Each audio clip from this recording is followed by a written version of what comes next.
손흥민 없어도 이겨야 한다. 토트넘 GK. 충격패의 회초리. 싸우려는 열망이 부족했어. 우리는 손흥민 없이도 이길 수 있어야 한다. 태도와 싸움 면에서 무언가 부족했다. 토트넘 호스퍼 수문장 굴리엘모 비카리오 28가 동료들의 정신력을 꼬집었다. 토트넘은 27일 이하 한국 시간 영국 런던의 셀허스트 파크에서 열린 2024에서 2025 시즌 프리미어리그 9라운드에서 크리스탈 팰리스의 0에서 1로 패했다. 벌써 리그 4패째를 떠안은 토트넘이다. 토트넘은 승점 13, 4승 1무 4패으로 8위에 머물렀다. 승리했다면 브라이튼, 노팅엄 이상 승점 16과 6위권을 형성할 수 있었지만 무산됐다. 반대로 팰리스는 9경기 만에 리그 첫 승을 신고하며 홈팬들과 축제를 즐겼다. 순위표에서도 승점 6, 1승 3무 5패으로 17위를 차지하며 강등권에서 벗어났다. 토트넘은 4-2-3의 1 포메이션을 꺼내들었다. 마이키 무어 도미닉 솔랑케 브레넌 존슨, 제임스 메디슨 이브 비수마 데안 쿨루셉스키, 데스티니 우도기 미키 반더벤 크리스티안 로메로 페드로 포로, 굴리엘모 비카리오가 선발 출전했다. 토트넘은 초반부터 적극적으로 공격 전개를 시도하며 선제골을 노렸다. 하지만 팰리스의 강한 압박을 잘 이겨내지 못했고 이렇다 할 기회를 만들지 못했다. 오히려 팰리스의 위협적인 압박에 위기를 노출하곤 했다. 선제골도 팰리스의 몫이었다. 전반 31분 토트넘이 후방에서 빌드업하던 도중 무뉴스가 공을 끊어내고 크로스했다. 이를 에베레치 에제가 뒤로 흘려줬고 장필리프 마테타가 왼발로 마무리하며 골망을 흔들었다. 토트넘은 동점골을 위해 바삐 움직였다. 하지만 전반 33분 반더벤이 날린 슈팅이 존슨 몸에 맞고 골대를 때렸다. 후반 5분 존슨의 중거리 슈팅도 골키퍼에게 잡혔다. 후반에도 소득은 없었다. 토트넘은 후반 17분 쿨루셉스키와 메디슨, 무어를 불러들이고 파페 사르와 히샬리송, 티모 베르너를 투입하며 변화를 꾀했으나 소용없었다. 결국 토트넘은 답답한 경기 속에 0에서 1로 무릎 꿇고 말았다. 골키퍼 비카리오는 페인으로 멘탈리티를 언급했다. 그는 경기 후 상대는 싸움을 했는데 오늘 우리는 그게 부족했던 것 같다. 싸워야 하기 때문에 실망했다. 우리는 좋은 축구를 하지만 때로는 싸우고자 하는 열망이 부족할 수도 있다. 상대는 무언가를 위해 싸우고자 하는 진정한 열망을 보여줬다. 라고 전했다. 이어 그는 난 그저 우리와 팀으로서 하지 못한 일에 집중하고 싶다. 에너지가 조금 부족했다. 그들보다 낫지 않았다. 우리는 이걸 개인적으로 받아들여야 하고 많은 상처를 받아야 한다. 축구는 우리에게 다시 기회를 준다. 다음 컵대회를 준비해야 한다. 라고 덧붙였다. 토트넘은 오는 31일 EFL컵 4라운드에서 맨체스터 시티와 격돌한다. 부상으로 이탈한 손흥민 이야기가 빠질 수 없었다. 그는 지난 22일 웨스트햄전을 통해 복귀전을 치렀지만 다시 햄스트링 부위에 통증을 느껴 명단 제외됐다. 엔지 포스테코글루 감독은 팰리스전을 앞두고 손흥민은 여전히 좋지 않다. 100%라고 느끼지 못하고 있다. 그는 오늘 훈련을 하지 않을 것이다. 그래서 주말에도 뛰지 않을 것 같다. 그 이후로는 지켜봐야 한다. 라고 설명했다. 비카리오는 손흥민의 부재는 핑계가 될 수 없다고 말했다.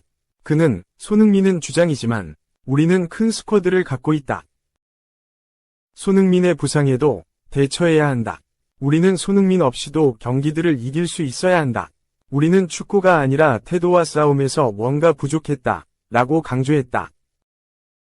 다만 손흥민의 빈자리는 확실히 커 보였다. 특히 그가 웨스트햄전에서 펄펄 날았기에 더욱 아쉬움이 컸다. 당시 손흥민은 아웃프런트 패스로 역전골의 기점 역할을 했고 왼발 슈팅으로 상대 골키퍼 자책골을 유도했다. 여기에 그치지 않고 리그 3호 골까지 터뜨리며 축포까지 쏘아올렸다. 하지만 손흥민은 통증이 재발함에 따라 팰리스전 벤치에도 앉지 못했다. 포스테코글루 감독은 그 자리에 2007년생 유망주 무어를 선발로 내세웠다. 하지만 무어는 슈팅 0회, 기회 창출 0회, 드리블 성공률 0%, 3분의 0, 크로스 성공률 0%, 2분의 0에 그치며 후반 17분 교체됐다. 토트넘 출신 제이미 오하라는 티모 베르너 대신 무어를 택한 게 실수라고 꼬집었다.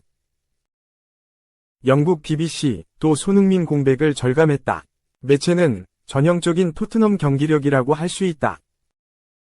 토트넘은 전반 내내 소심해 보였고 점유율을 기회로 바꾸지 못했다. 라며 토트넘은 손흥민이 없다면 일어나서 경기를 주도할 사람이 필요했다. 토트넘 공격에서 부상당한 주장 손흥민의 영향력은 엄청나게 그리웠다. 라고 지적했다. 손흥민 대신 주장을 맡은 매디슨도 존재감을 보여주지 못했다. BBC는 매디슨이 손흥민 대신 완장을 차고 PL 200번째 경기를 치렀다. 하지만 그는 영향력을 끼치지 못한 뒤 1시간 만에 교체됐다. 라며 매디슨은 경기장 위 리더십과 추진력이 부족했다. 그 결과 토트넘은 올 시즌 원정 5경기에서 3패를 기록했다. 라고 강조했다. 2. 헌신적 플레이 실점까지 막았다. 김. 독일 매체까지 사로잡은 미친 수비. 한 골 막은 김민재, 28. 바이에른 뮌헨에게 호평이 이어졌다. 뮌헨은 27일 오후 11시 30분 보움의 보노비아 루르슈타디온에서 열린 보움과 2024-2025 독일 분데스리가 8라운드에서 5에서 0대승을 거뒀다. 이날 결과로 뮌헨은 6승 2무, 승점 20점을 기록. 골득실에서 라이프치히를 제치고 리그 1위에 올랐다. 다요 우파메카노와 센터백 짝을 2로 선발 출전한 김민재는 78분간 그라운드를 누볐다. 김민재는 전반 7분 미친 수비를 선보였다. 뮌헨은 보움에게 순식간에 뒷공간이 뚫리는 패스를 내줬다. 설상가상 골키퍼 노이어도 앞으로 많이 나와 있는 상황. 이를 놓치지 않고 브로신스키가 공을 툭 찼고 공을 빠르게 텅 비어있는 뮌헨 골문으로 굴러갔다. 이때 김민재가 빠르게 달려가 골라인 바로 앞에서 공을 쳐냈다. 한 골 막은 것이나 다름없는 수비였다. 위기를 넘긴 뮌헨은 전반 16분 선제골을 넣었다. 케인이 얻어낸 프리킥을 올리세가 직접 마무리해 골문을 열었다. 전반 26분 뮌헨이 추가골을 넣었다. 프리킥 상황에서 키밀리의 기습적인 패스를 받은 무시알라가 헤더로 골망을 갈랐다. 분위기를 탄 뮌헨에서 또 골이 나왔다. 후반 12분 무시알라가 수비를 가르며 케인에게 패스를 내줬고 케인은 왼발 슈팅으로 연결해 팀의 세 번째 골을 선물했다. 8분 뒤엔 사네가 오른쪽 측면 돌파 후 왼발 슈팅으로 뮌헨의 네 번째 골을 장렬했다. 후반 26분 뮌헨은 쐐기골을 장렬했다. 코망이 가마차기 득점에 성공했다. 김민재는 후반 33분 다이어와 교체되며 그라운드를 빠져나갔다. 경기는 뮌헨의 5에서 0대승으로 끝났다. 통계 사이트 풋몹에 따르면 김민재는 78분간 공을 84번 터치하면서 패스 성공률 91%, 68분에 62회, 공격 지역 패스 7회, 볼 뺏김 0회, 차단 1회, 걷어내기 6회, 헤더 클리어 4회, 수비적 행동 8회, 회복 5회, 드리블로 재침 1회, 공중볼 경합 성공률 100%, 3분의 3 등 좋은 기록을 남겼다. 평점은 무난한 7.8점을 받았다. 독일 매체 TZ는 김민재에 대해 경기 초반 약간 불안한 모습을 보였으나 시간이 지날수록 안정감을 찾았다. 헌신적으로 싸우며 태클로 초반 실점을 막아냈다. 라고 평가했다. 그러면서 평점 2점을 매겼다.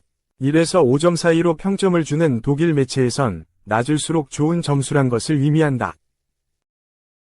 3. 리그 5연패 도전, 맨시티만 웃었다. 1대0 오른쪽 화살표 1대1 오른쪽 화살표 2대1 오른쪽 화살표 2대2 우승 후보 2순위 대격돌, 아스널. 리버풀전 2에서 2 무승부. 아스널과 리버풀이 맞대결에서 승부를 내지 못하며 선두 맨체스터 시티와의 격차를 더 좁히지 못했다. 아스널은 28일 한국 시각 영국 런던의 에미레이츠 스타디움에서 열린 리버풀과의 2024에서 2025 시즌 잉글랜드 프리미어리그 9라운드 경기에서 2대2 무승부를 거뒀다. 홈팀 아스널은 4-3-3 포메이션으로 나섰다.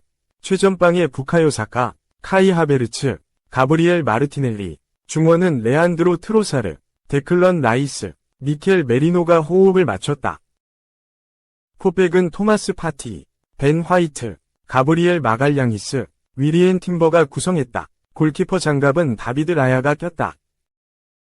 원정팀 리버풀은 4-3-3 포메이션으로 맞섰다. 루이스 디아스, 다르윈 누니에스, 모하메드 살라가 최전방에 나서고 도미니크 소보슬러이, 알렉시스 메갈리스터, 라이언 흐라벤베르그가 미드필더로 출전했다.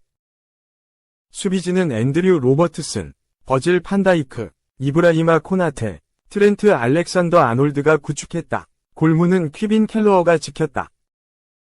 전반 초반 아스날이 선제골을 터뜨리며 앞서갔다.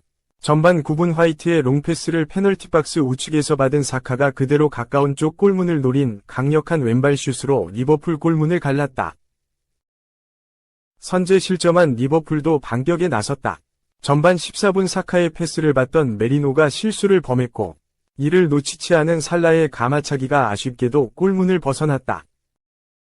리버풀이 동점골로 이른 시점에 반격에 성공했다. 전반 18분 코너킥 상황에서 올라온 공을 디아스가 흘려줬고 뒤에서 자리를 차지한 판다이크가 그대로 밀어 넣으며 경기를 원점으로 돌렸다. 아스널은 역습으로 리버풀 뒷공간을 노렸다. 전반 29분 트로사르가 좌측으로 침투하는 마르티넬리에게 정확한 패스를 찔러줬다. 마르티넬리는 공을 받아서 그대로 크로스를 올렸다. 공은 흘러서 반대편에 자리한 하베르츠에게 닿았지만 제대로 잡지 못하며 슈팅으로 마무리되지 못했다. 전반 35분 페널티 박스 우측에서 메리노와 팀버를 거친 공을 마르티넬리가 직접 슈팅으로 마무리했으나 높게 뜨고 말았다. 세트피스를 활용한 아스널이 다시 경기 리드를 잡았다.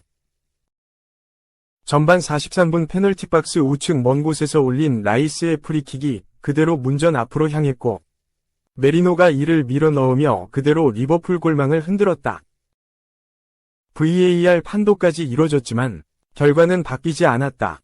이후 추가 득점이 터지지 않으며 전반은 아스널의 2에서 1리드로 마무리됐다. 후반에도 두 팀은 치열하게 맞붙었다. 리버풀이 먼저 기회를 잡았다. 후반 6분 디아스가 안정적인 드리블로 아스널 페널티 박스 좌측을 뚫어냈지만 마지막 슈팅 상황에 이르지 못하고 라야에게 잡혔다. 아스널은 부상 문제가 터졌다. 후반 7분 한 차례 쓰러졌던 마갈량이스가 다시 자리에 주저앉았다. 마갈량이스는 무릎 위 통증을 호소하며 야쿱 키비오로와 교체됐다. 아스널도 조금씩 기회를 노렸다. 후반 28분 하베르츠가 직접 돌파를 통해 리버풀 박스 우측 깊숙한 곳까지 전진했으나 치미카스의 수비에 걸리며 슈팅으로 마무리되지 못했다. 리버풀이 아스널의 뒷공간들 뚫어내며 다시 경기를 원점으로 만들었다. 후반 36분 마르티넬리의 돌파가 끊긴 후 알렉산더 아놀드의 롱패스가 수비 뒤편으로 뛰어들어간 누니에스에게 전달됐다. 누니에스는 침착하게 공을 잡고 박스 중앙으로 향하는 살라에게 밀어줬고 살라는 그대로 공을 밀어넣으며 아스널 골망을 흔들었다. 아스널은 다시 리드를 잡기 위해 분전했다. 후반 42분 하베르츠가 좌측에서 올린 크로스를 가브리엘 제주스가 마무리했으나 선방에 막혔다.